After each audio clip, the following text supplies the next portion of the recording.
Hey, what's up? Our read aloud for today is Goldilocks and the Three Dinosaurs by Willems. Quite possibly my favorite part of the whole book here. Just so you know, it is not Goldilocks and the Three Mastodons, not Goldilocks and the Three Accountants, or the Three Alligators. It is, in fact, also not Goldilocks and the Three Orthodontists, just so you know. It is, in fact, Goldilocks and the Three Dinosaurs by Willems. Here we go. Once upon a time, there were three dinosaurs. Papa Dinosaur, Mama Dinosaur, and some other dinosaur who happened to be visiting from Norway. There he is with this Norwegian flag right on his suitcase, and there they are. One day, for no particular reason, the three dinosaurs made up their beds, positioned their chairs just so, and cooked 3 bowls of delicious chocolate pudding at varying temperatures. So suspicious. Oh boy, Papa Dinosaur said in his loud, booming voice. It's finally time to leave and go to the, someplace else.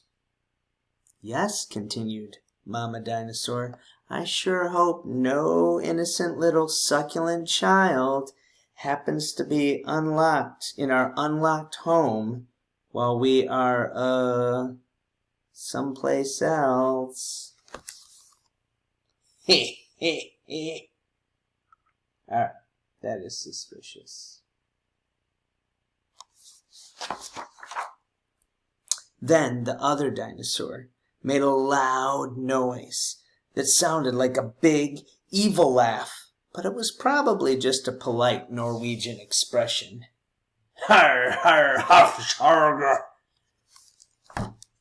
The three dinosaurs went someplace else, and they were definitely not hiding in the woods, waiting for an unsuspecting kid to come by. Definitely not. They look like they're sneaking away, though, for some reason. Sure enough, 5 minutes later, a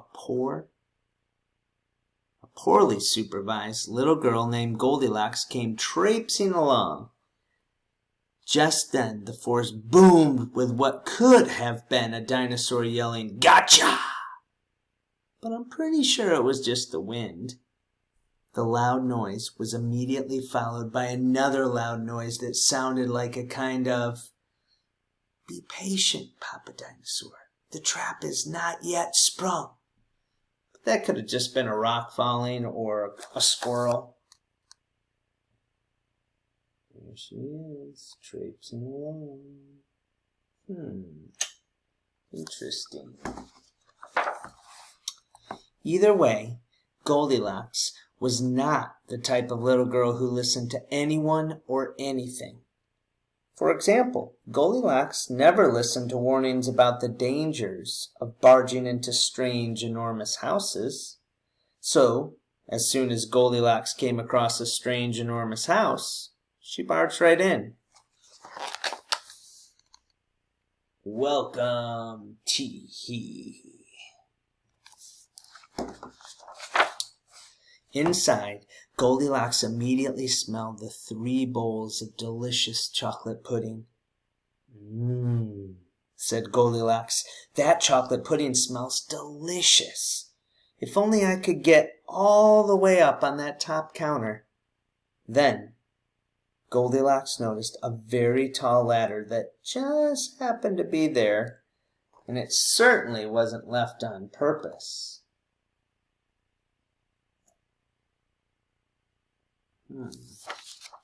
So Goldilocks climbed up the ladder and found herself face to face with 3 gigantic bowls of chocolate pudding. Nice. The first bowl of chocolate pudding was too hot, but Goldilocks ate it all anyway because, hey, It's chocolate pudding, right? The second bowl of chocolate pudding was too cold. But who cares about temperature when you've got a big bowl of chocolate pudding? Not her. Here we go. We have this Papa Dinosaur, Mama Dinosaur, and it looks like Dinosaur from Norway. The third bowl of chocolate pudding was just right, but Goldilocks was on such a roll by now she hardly noticed. Soon, Goldilocks was stuffed like one of those delicious chocolate-filled girl bonbons, which, by the way, are totally not the favorite things in the whole world for hungry dinosaurs. Tired and groggy, Goldilocks noticed the 3 chairs in the living room, so she climbed down the ladder and walked out of the kitchen. She is not feeling well there. The first chair was too tall. The second chair was too tall. But the third chair was too tall. Goldilocks wasn't going to climb that high just to sit in some chair, so she hiked to the bedroom. When she got there, Goldilocks noticed that the beds were also gigantically big. "What's going on around here?" groaned the exhausted girl. "The bears that live here must be nuts."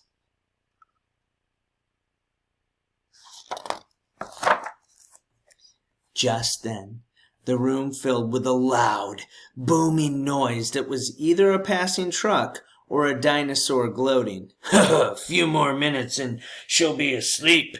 Delicious chocolate-filled little girl bonbons are yummier when they're rested." Even a little girl who never listens to anyone or anything had to have heard that.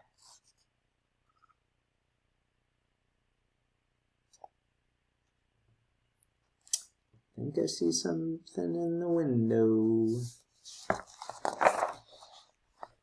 Goldilocks took a minute to stop and think, which was longer than she was used to stopping and thinking. "Hey," she told herself, "this isn't some bear's house. This is some dinosaur's house." Say what you like about Goldilocks, she was no fool. As quickly as she could, she ran to the back door and got out of there.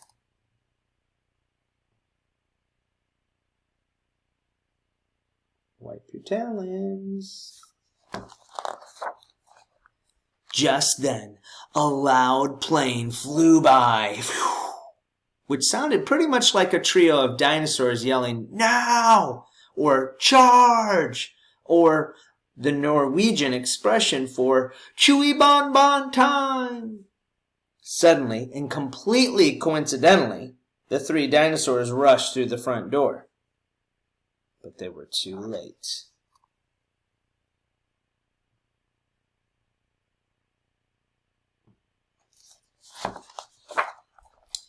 Goldilocks was gone. And all that was left in the house were 3 disappointed dinosaurs.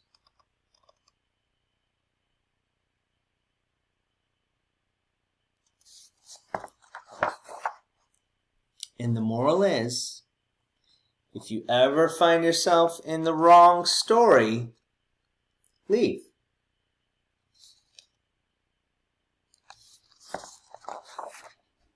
And the moral for dinosaurs is, lock the back door.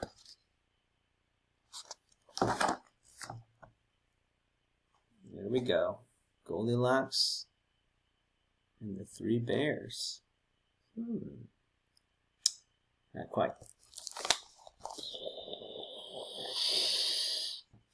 Thanks for listening.